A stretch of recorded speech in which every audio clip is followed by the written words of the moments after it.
A Torre de Belém, em Lisboa. A torre se ergue sozinha. Ela não faz parte de nenhum corpo de edifício. Ela está isolada. Ela é uma torre? É. Mas é quase um palácio em forma de torre. Porque ela é espaçosa. Os senhores veem que ela consta de 4 andares. Ela tem um pavimento aqui embaixo. Depois tem em cima um andar onde já é uma espécie de terracinho. Seria quase um muxarabia de pedra. Os senhores têm aqui e tem na outra fachada, parece, que é a parte que está iluminada intensamente, é o 2º andar. 3º andar está em cima, no escuro também.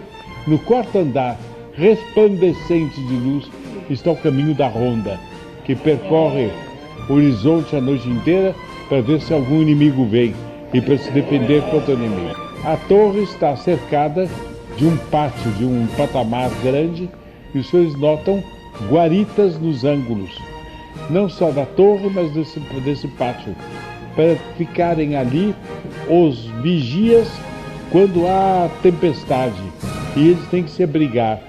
Para ficar ali pessoas que disparam armas de fogo contra quem se aproxima, está protegido contra as armas de fogo pela pedra maciça que ali está. A ideia de guerra está altamente presente nessa torre. Bem entendido, essas iluminações não existiam naquele tempo. Essa iluminação é toda elétrica e data, portanto, do uso de um sistema de iluminação que começou no século XIX. Essa torre é do século XVI, do século XV, mais provavelmente, talvez um pouco antes. Eu, antes de sair de casa, não verifiquei. Mas é muitíssimo anterior à luz elétrica.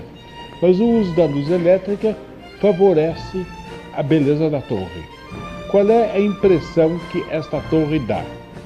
Essa torre dá a impressão de que pode dar uma pessoa de busto ereto, muito certa de que ela em si representa uma grande dignidade de algo maior do que ela mesma. E os senhores prestem atenção neste ponto. Sempre que um homem, ou quando se diz um homem, entende-se também uma senhora, uma mulher, se apresenta com sua própria dignidade, como quem diz, prestem atenção, diria, olhem que qualidades há em mim. Então a pessoa mostra, vamos dizer que é um homem, mostra uma condecoração que tem, mostra um traje que tem, mostra sei lá o que, fala e dá a entender que tem tal cultura e que aquilo reside nele. Ele não obtém a admiração que ele imagina, ele obtém antipatia. Mas sempre que se percebe que ele está consciente de representar algo mais alto do que ele, aí ele se torna respeitável. Porque nós homens valemos na medida em que nós representamos algo de Deus. Só por homem, uns pelos outros, nós não valemos nada.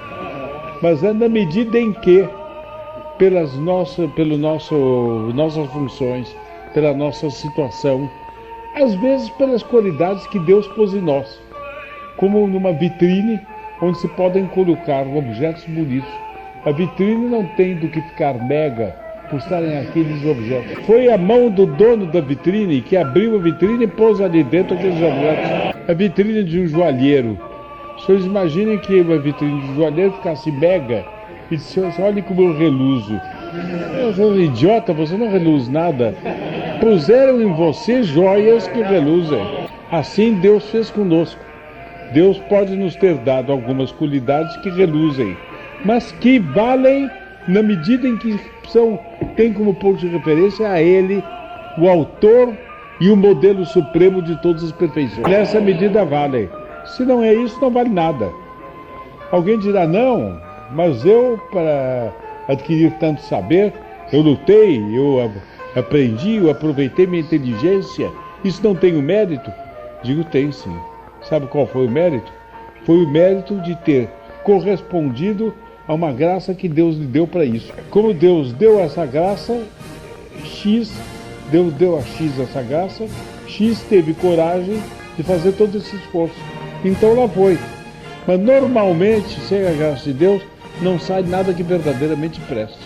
De maneira que a graça de Deus está na raiz de tudo e tudo resplandece a Deus. Então, daí se desprende uma certa atitude da verdadeira superioridade que tem uma atitude qualquer de oração. E essa torre de Belém, daqui a pouco eu mostrarei aos senhores, ela tem qualquer coisa que fala de algo superior a ela, algo de maior do que ela, algo de orante, algo que está orando. E orando de uma oração tão alta que a gente para diante dela e diz, ó Torre de Belém. Essa torre que se ergue assim sozinha e que tem sobre ela apenas a abóbada celeste e mais nada, essa torre considera com uma superioridade natural tudo quanto está ao pé dela. E ela é um reflexo da missão de Portugal naquele tempo. Portugal, o que era naquele tempo?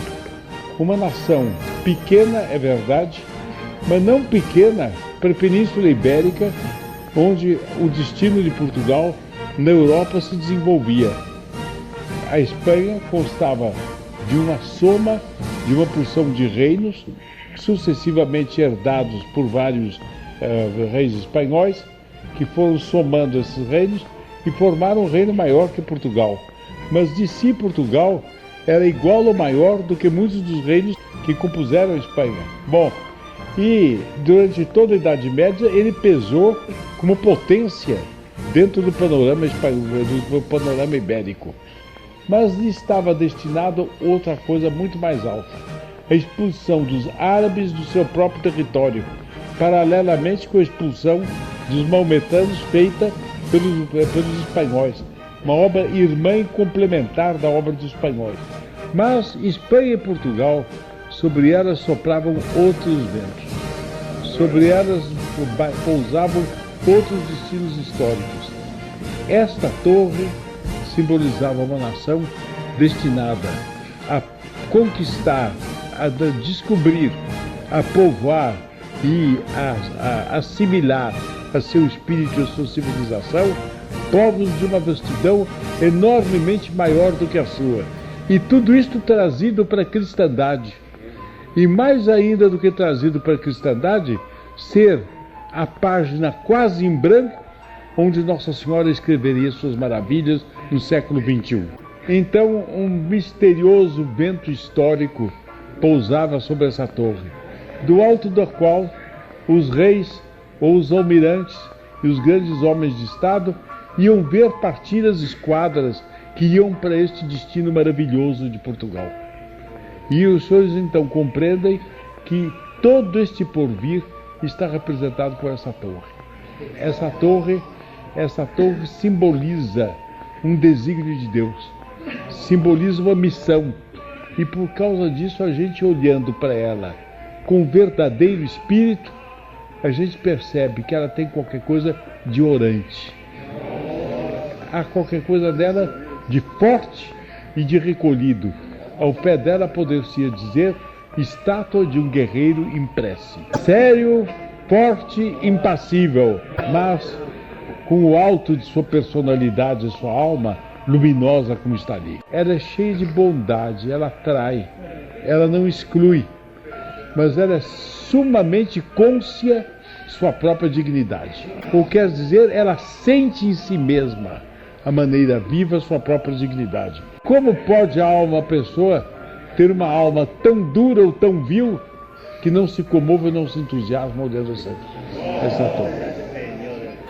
Suponham que alguém dissesse, não, isso aqui está tomando espaço, nós podemos raspar isto, jogar essa pedraria velha toda no chão e construir aí um prédio maior do mundo, com 200 andares.